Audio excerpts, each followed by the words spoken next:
Don't miss out this Sunday. We'll be live for the AFC Championship Game between your Baltimore Ravens and the Kansas City Chiefs. Our coverage begins at 2 p.m. Eastern Time right here on Ravens Rundown. I want to make sure you subscribe and join us. And between now and Sunday, we are in a sub-battle with our Chiefs channel, Jace Andrews and company. They get a little head start on us right now. Let's play catch-up a little bit. We don't want to just beat the Chiefs on the football field, but off the football field as well, and really stick it to little Jace and show him who's boss. Subscribe now for free. Let's win in multiple ways this weekend. Set the tone early, and we'll get started with today's show.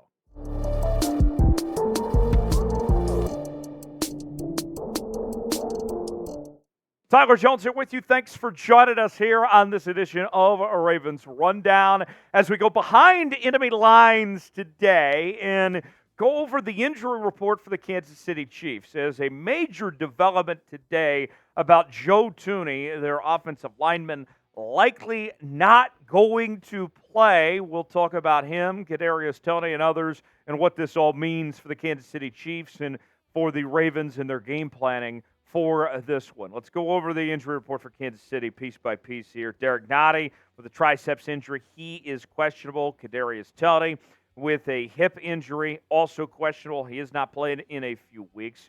Wanya with a concussion. He is also questionable on the Chiefs injury report. The most notable of anybody, that is Joe Thuney with the pectoral injury. And according to ESPN's Adam Schefter today, he has been downgraded down to doubtful, not expected to play in this one. Mike Edwards with a concussion, questionable. And then Willie Gay Jr. with a neck injury, also questionable for Kansas City as well. So let's start with Joe Thuney first. What does this mean for the Kansas City Chiefs not having Joe Thuney on the football field? What kind of impact does he bring, and how does that change things for the Chiefs? Well, I'll tell you this much, just for starters here, Joe Thuney is very important, and I don't see a path to victory for the Kansas City Chiefs without Joe Thuney on the football field, if we're going to be honest with you. Dakota Watson, who covers the Chiefs for Arrowhead Pride, the SB Nation site, had this to say as far as this situation goes. It is more likely that the pectoralis major is strained, as it is the larger muscle that is more active in shoulder movement. The pectoralis minor is more of a stabilizer for the scapula. The pectoralis major is a large fan-shaped muscle on the anterior chest wall. The muscle is typically strained when it is put under a quick and forceful contraction more than it can sustain while it is in a stretched position.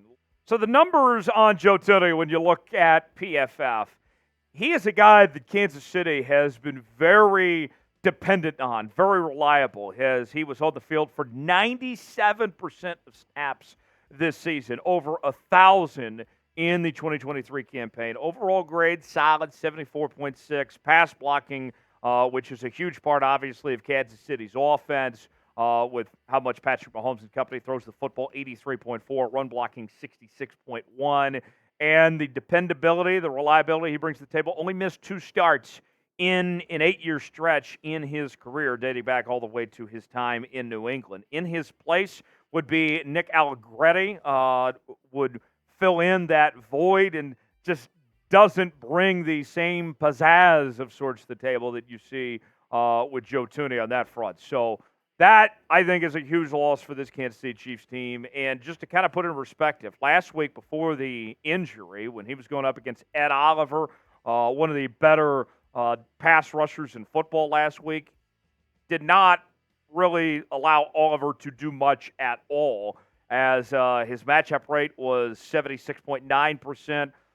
You're looking at no pressures allowed, no sacks allowed. The next-gen stats powered by AWS there show just how well he dominated going up against a guy like Ed Oliver there. I don't think Kansas City can win with Joe Thuney there. Now, with that said, the Baltimore Ravens certainly need to capitalize on it. We've seen this pass rush play at an extremely high level this year, but that's got to continue here. So with that said, and we'll go over more of the injury front for Kansas City in just a second, I want to hear from you guys.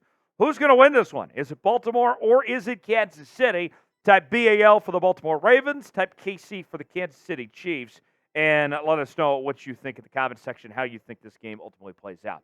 Get a great deal that we are offering Ravens fans. Our hat collection, our sideline hats that you've been seeing Ravens coaches and players all season long, they're still available, along with other hats at chatsports.com/Ravens hats. And for a limited time, that we are offering these hats with free shipping. So you don't have to worry about throwing your money away to the United States Postal Service. You get a little extra cash you could potentially save. So what are you waiting for? Capitalize on this opportunity right now to get your Ravens hat and also save on shipping. Chatsports.com/Ravens hats is where you can find these.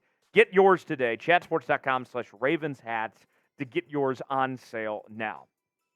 Now, Kadarius Toney with the hip injury.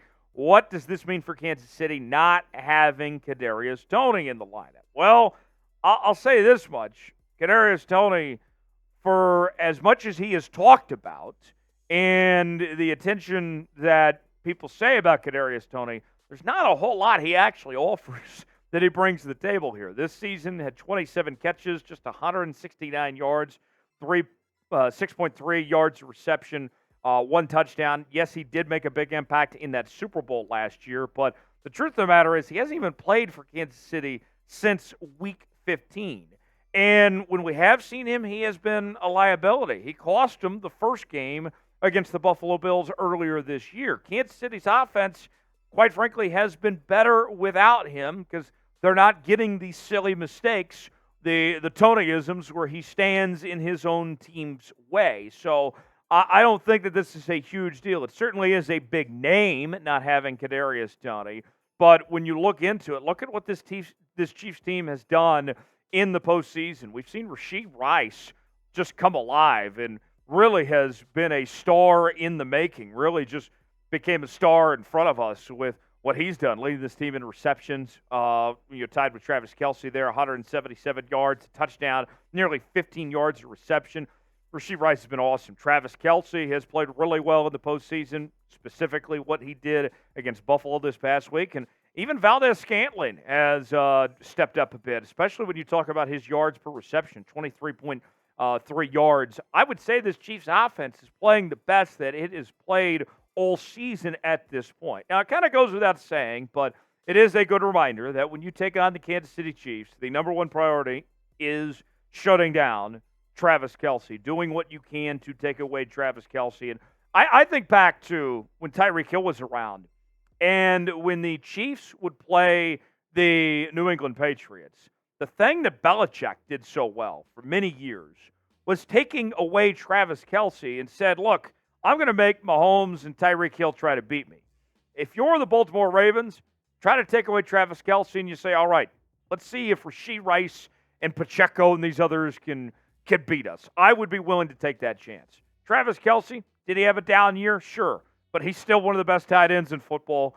He's played really good in this postseason, in particular last week here. To me, that would be the focal point of what I'm doing, what I am. If I'm Mike McDonald surrounding this defense, what can you do to take away Travis Kelce? I'm not worried if Toney plays or not. To me, that's the number one thing when it comes down to slowing Kansas City.